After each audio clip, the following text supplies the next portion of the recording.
Qué alegría saludarles en este día que vamos a estudiar la palabra de Dios, el segundo día de febrero, para tocar el tema Un sacerdote eterno. Recuerde que esta semana estamos hablando sobre Jesús, el sacerdote fiel, y hemos descubierto una cantidad de conceptos que yo sé llevan un poco más de tiempo para digerirlos a cabalidad, pero a medida que vamos estudiando nos damos cuenta cómo lo que ya hemos estudiado antes nos ayuda a construir lo nuevo que estamos estudiando. Así que agradecemos mucho al pastor Dani Perla que nos acompaña, porque sin duda alguna estos temas son temas que requieren que nosotros prestemos mucha atención a algunos aspectos que en una lectura habitual puede ser que pasemos por alto.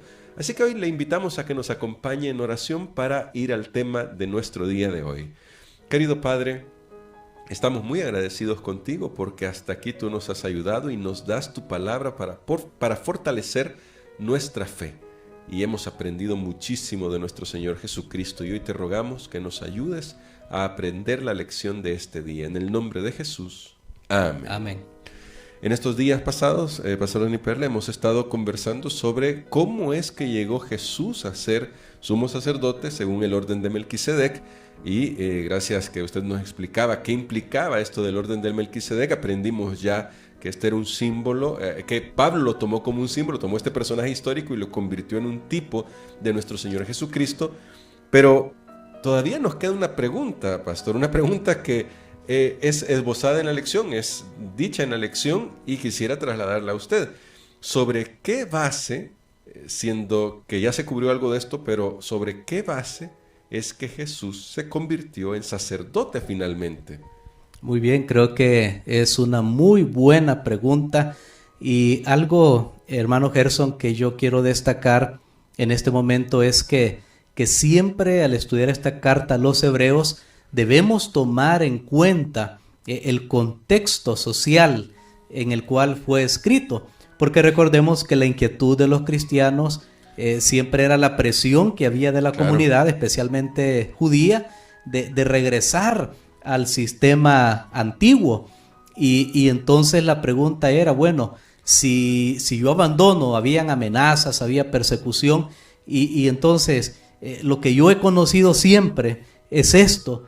Y si ahora yo me paso a lo que está diciendo el cristianismo y abandono todos los ritos, todo lo que había antes, las tradiciones, las costumbres, ¿con qué me quedo? Y entonces ahora el apóstol Pablo va a decirnos es que ahora es mejor, porque el sacerdocio basado en el orden de Melquisedec, del cual es Jesús, es eterno.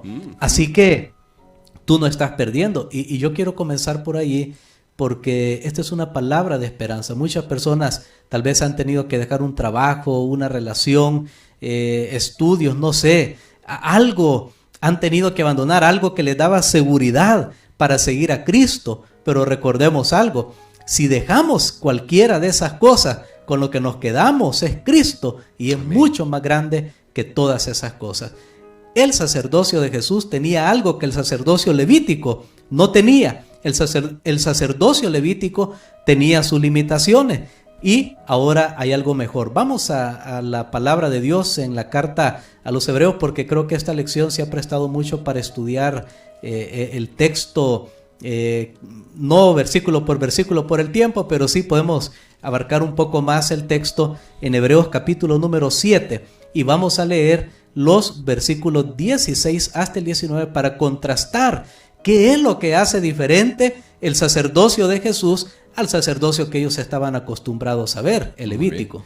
Muy bien, bueno, dice así, del verso 16 al 19 en Hebreos capítulo 7, no constituido conforme a la ley meramente humana, algo que ya nuestro pastor destacaba el día de ayer, hablando de esto de la ley y de lo que Jesús hizo, o lo que Dios hizo para que Jesús fuera el sumo sacerdote. Y dice, sino según el poder de una vida indestructible, pues se da testimonio de él, tú eres sacerdote para siempre, según el orden de Melquisedec.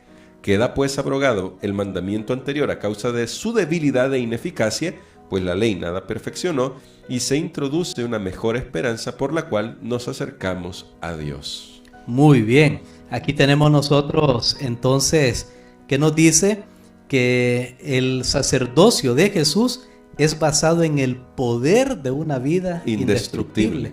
y eso es muy importante. Algo indestructible es algo para siempre. Amén. Entonces quiere decir que a diferencia del sacerdocio levítico, el de Jesús es para siempre. ¿Y en qué momento fue que Jesús fue hecho sacerdote para siempre? Definitivamente en su resurrección. Sí. Cuando Jesús resucitó, recordemos nosotros esto, ya lo hemos estudiado en los primeros capítulos.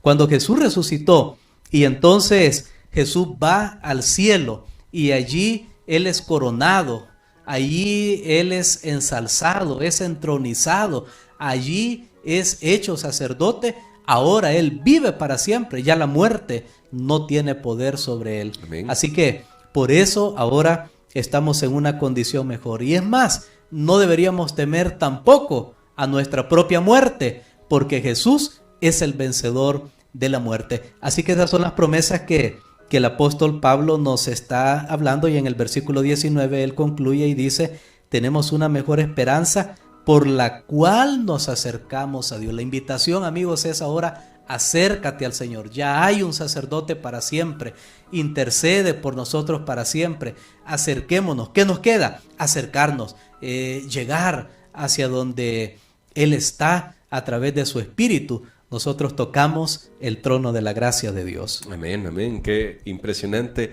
lo que aprendemos cuando vemos la base sobre la cual Jesús es el mejor sacerdote.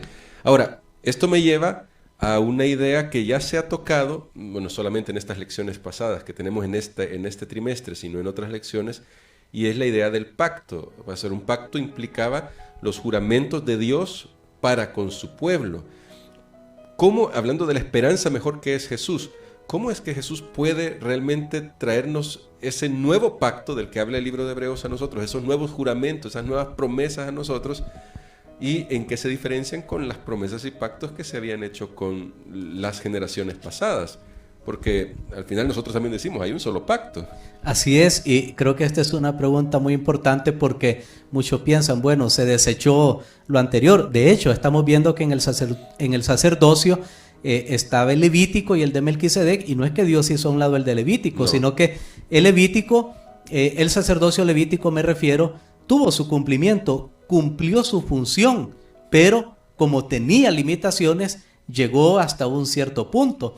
Ahora, pero Dios paralelamente había hecho una provisión para un sacerdocio que fuera permanente, Amén. que era el sacerdocio de Cristo Jesús. Entonces vemos cómo no se trata de o uno o el otro, como de escoger entre los dos, no, sino que se trata de asuntos de función, y eso es lo que las personas a veces no entendemos cuando se dice antiguo pacto o nuevo pacto, y pensamos que antiguo pacto, entonces ya lo desecho y me quedo con el nuevo. No, el nuevo tiene su base en el antiguo. Se le llama nuevo porque las estipulaciones se complementaron, y especialmente nosotros hemos estudiado, se cumplieron en Cristo Jesús. Amén. Pero a mí me llama la atención porque dice que Dios tuvo que hacer un juramento, o a qué se refiere lo del juramento. Vamos a leer los versículos 20 hasta el versículo número 22.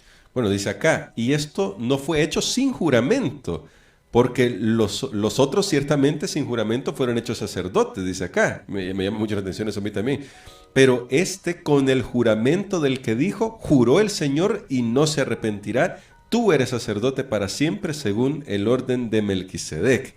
Y bueno, el verso 22, que también nos va a servir para responder esta pregunta, luego es, por tanto, Jesús es hecho fiador de un mejor pacto. Muy bien, nuevamente, yo sé que tal vez a nosotros y aún a los recipientes originales de esta carta, sí, les tomó un poquito de trabajo comprender, entrar en el conocimiento de este tema. Ahora, para nosotros que estamos distanciados muchos siglos de ellos, sí, realmente toma un poco de tiempo, de esfuerzo. Creo que este es un libro que nos ha hecho estudiar un poco más, y nuevamente yo vuelvo a repetir, necesitamos entender el contexto en el que esto fue escrito para sacar las mejores enseñanzas. Tal vez nos parezca un poco extraño, nos parece un poco extraño la línea de argumentación del apóstol, pero vamos a entender.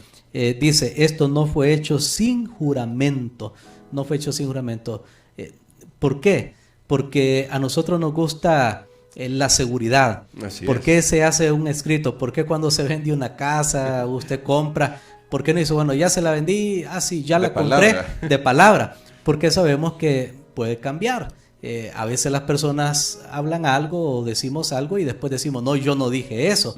Entonces, en el caso de Dios, Él no necesita tener ese tipo de garantías, porque Él es Dios, pero Él lo hace por amor a nosotros, por amor a sus criaturas, por amor a los seres humanos. Pero tenemos que saber que así como la palabra de Dios es poderosa, su juramento también se cumple. Se cumplió en el pasado. Por ejemplo, cuando Él dijo, ahí en Hebreos ya lo estudiamos, que esa generación que salió de Egipto no entrarían en la tierra, no entraron, se cumplió. Cuando Él le dijo a Abraham que iba a tener un hijo de él y su esposa Sara, también se cumplió. Ahora, cuando aquí Dios dice, hay un nuevo sacerdocio, el de Melquisedec, tal vez a nosotros no nos impacta porque nuevamente nosotros no crecimos en el sacerdocio levítico, sí, viendo todo el tiempo el santuario y los sacrificios, pero para la gente de esa época, ver que todo eso ya no valía, realmente les impactaba, y dice, bueno, si Dios cambió eso, entonces ¿qué me garantiza que no va a volver a cambiar este otro sacerdocio? Y entonces Dios dice, no, ya aún estando el sistema levítico, Dios había hecho en el libro de los Salmos una provisión, porque esto es tomado del Salmo 110, que ya hemos mencionado también, el versículo 4, aún estando el sacerdocio levítico, Dios dice, hay un sacerdote del orden de Melquisedec, pero ese era Jesús.